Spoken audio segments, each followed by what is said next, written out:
नमस्कार, आप देख रहे हैं अखंड आवाज न्यूज और मैं हूं आपके साथ ज्योतिका। आइए रुक करते हैं खबर की ओर। राजधानी दिल्ली में फिर एक गैंगरेप की नई घटना। ओडिशा की युवती हुई दरिंदगी का शिकार। देश की राजधानी दिल्ली में एक बार फिर से निर्भया कांड दोहराया गया। दक्षिण पूर्वी दिल्ली के सराय काले खां में एक 34 वर्षीय युवती के साथ दरिंदगी की हदें पार कर दी गई। 3 दरिंदों ने युवती के साथ बारी बारी से सामूहिक दुष्कर्म किया। पुलिस के मुताबिक 11 अक्टूबर की रात से 12 अक्टूबर के बीच करीब 3:30 बजे एक नौसेना के अधिकारी सराय काले खां रोड से गुजर रहे थे। इसी दौरान उनकी नजर एक युवती पर पड़ी। युवती बेसुध अवस्था में सड़क किनारे पड़ी थी। नौसेना के अधिकारी उसके पास गए तो वह खून से लथपथ थी। इसके बाद नौसेना अधिकारी ने पुलिस को सूचना दी और युवती को अस्पताल पहुंचाया गया। बताया गया है कि युवती के निजी अंगों पर चोट के गहरे निशान मिले हैं। पुलिस के अनुसार युवती मानसिक रूप से भी परेशान थी।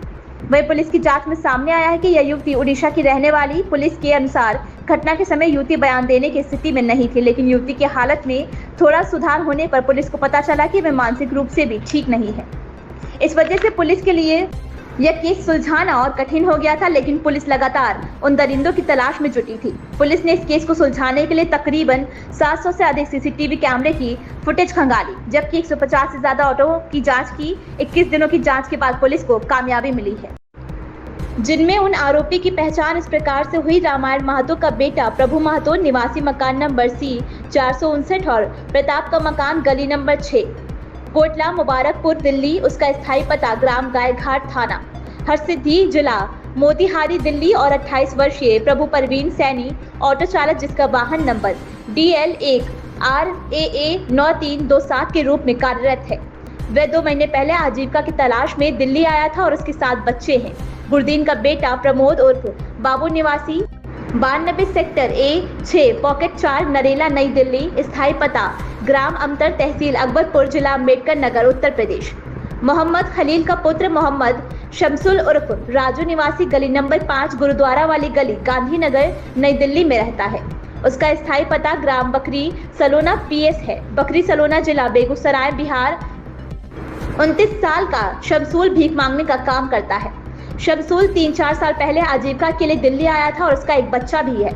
आरोपी प्रभु छठ पूजा की पूर्व संध्या पर दिल्ली छोड़कर बिहार जाने की योजना बना रहा था। तभी दिल्ली प्रशासन ने उन तीनों आरोपियों को धर दबोचा। फिलहाल प्रशासन आगे की जांच कर रही है। देखिए मिराज अशरफ की खास रिपोर्ट में। नमस्कार, मैं हूं मिराज अशरफ। आप देख रहे हैं अखंड आवाज। देश की राजधानी दिल्ली में फिर एक बार निर्भया हत्याकांड दोहराया गया। ये लगातार दिल्ली में ऐसे ये दूसरे केस है जो कि आपको देखने को मिल रहे हैं। जबकि देश की राजधानी दिल्ली में मुख्यमंत्री एक महिला है जिसका नाम आप बखूबी जानते हैं। उसके बावजूद देश की राजधानी दिल्ली में हत्याकांड के साथ साथ गैंगरेप और कई सारे वारदात देखने को मिल रहे हैं। ऐसे ही घटना 11 अक्टूबर की रात को तकरीबन 12 से 1 के बीच में एक ऐसी घटना सामने आती है जो कि दक्षिणी पूर्वी दिल्ली के सराय काले खां क्षेत्र में ये घटना को अंजाम दिया जाता है। एक 34 वर्षीय युवती के साथ दरिंदगी की सारी हदें पार करता ये 3 व्यक्ति, जो आपको मैं अपने स्क्रीन पे लगातार दिखा रहा हूं, जिसमें एक ऑटो चालक और 2 व्यक्ति अन्य हैं जिनकी पहचान आपको मैं लगातार अपने स्क्रीन पर दिखा रहा हूं। ये 3 गोपाल बाबू और 2 अन्य व्यक्ति हैं जिन्होंने मिलकर 34 वर्षीय युवती की देश की राजधानी दिल्ली में रात के अंधेरे में इस महिला के साथ दुष्कर्म किया और साथ ही अर्धनग्न अवस्था में उन्हें बीच रोड पर फेंक दिया। क्या ये महिला पे सुरक्षित सवाल उठ रहे हैं या नहीं? देश की राजधानी दिल्ली में क्या महिलाएं सुरक्षित है या नहीं? ये सवाल इसलिए उठ रहे हैं क्योंकि आज जो ये घटना सामने आई है, ये एक बहुत ही शर्मनाक हरकत है।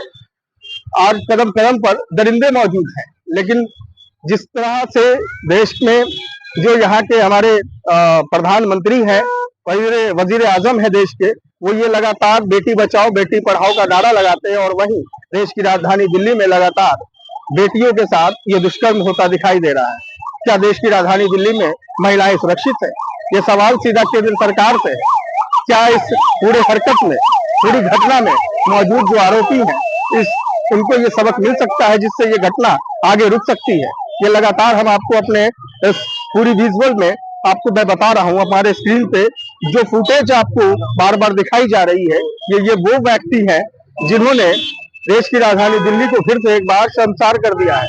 लगातार ये महिलाओं के साथ जो उत्पीड़न हो रहा है, गैंग रेप हो रहा है, ये लगातार मैं आपको दिखा रहा हूँ। ये फिर 11 से 12 अक्टूबर रात के 11 से 12 के बीच में इस महिला के साथ दुष्कर्म होता है। 3 व्यक्ति मिलकर उसका गैंग रेप करते हैं और उसे रोड के किनारे फेंक देते हैं। अर्धनग्न अवस्था में फेंकने के बाद एक ऑटो चालक वो भी उस मौके का फायदा उठाकर उस युवती के साथ दरिंदगी की सारे हदें पार करता है। लेकिन हालात यहाँ पे क्यों बदल जाते हैं, क्योंकि उस अंधेरे में जब महिला तड़प रही होती है, बिलख रही होती है, तो उसे देखकर सब लोग आगे बढ़ जाते हैं, कोई उसकी मदद करने के लिए नहीं आता। लेकिन उतने में एक नौसेना के जवान ने वहां पर जब युवती को रोते देखा और जब उसके करीब गए तो उसके गुप्त अंग से खून के कतरे टपक रहे थे। यह देख उन्होंने प्रशासन को सूचित किया और प्रशासन ने इसकी पूरी कार्रवाई की और कड़ी मेहनत के बाद पूरे 25 दिन लग गए, जिसमें प्रशासन को ये जो कामयाबी हासिल मिली कि 3 युवक जो थे उन्हें गिरफ्तार कर लिया गया। लेकिन क्या उनकी सजा क्या होनी चाहिए, ये तय करेंगे इस देश की राजधानी दिल्ली की जो आम जनता है, ये तय करेगी कि क्या सजा मिलनी चाहिए। हमारे चैनल के माध्यम से मैं आपको जो बता रहा हूँ, आप कमेंट करके बता सकते हैं कि इन अपराध कर रहे युवतियों को, युवती के साथ जो अपराध हुआ, दुष्कर्म हुआ, ऐसे अपराधी को क्या सजा मिलनी चाहिए। क्या देश की राजधानी दिल्ली में इस प्रकार से महिलाओं के साथ जो दुष्कर्म होता रहेगा, इस पे रोक लगाने के लिए क्या केंद्र सरकार कोई कड़ा कदम उठाएगी, दिल्ली सरकार इसमें कोई कड़ा कदम उठाएगी। लेकिन सबसे हैरानी की बात तो यह है कि 11 अक्टूबर को रात के 11 से 12 के बीच में यह दुष्कर्म होता है, लेकिन थाना जो वहां पे आईपी स्टेट लगता है, ये पूरी घटना को प्रशासन दबा देती है और ठीक 25 दिन बाद ये पूरे जो घटना है वो आम जन के सामने आता है, लोग उसको उजागर करते हैं और उसके बाद तब तक आरोपी हवालात में होते हैं। लेकिन यही ये वारदात नहीं रुकता, देश के कई कोने में, हिंदुस्तान के कई राज्यों में आमतौर पर ऐसी घटना देखने को मिल रही है। इस पे कब लगाम लगेगी, कब इस पे पूरी कार्रवाई होगी और जो लोग इस घटना को अंजाम दे रहे हैं, जो दरिंदे हैं, उनके साथ सख्त सख्त कार्रवाई कब शुरू होगी, जिसे देखकर अगले के लिए भी, आगे ऐसा सोच रखने वाले जो मानसिकता के लोग होंगे, उनके लिए भी एक सबक हासिल हो जाएगा। लेकिन इस पे सबसे पहला हमारे अखंड आवाज टीम के तरफ से जो पूरा डीएनए किया गया है इस रिपोर्ट में, लगभग दिल्ली प्रशासन ने इस मामले को गंभीरता से लेते हुए पूरे 700 सीसीटीवी फुटेज खंगाले और कम से कम लगभग 150 ऑटो और ऑटो चालक के ऊपर जांच की गई।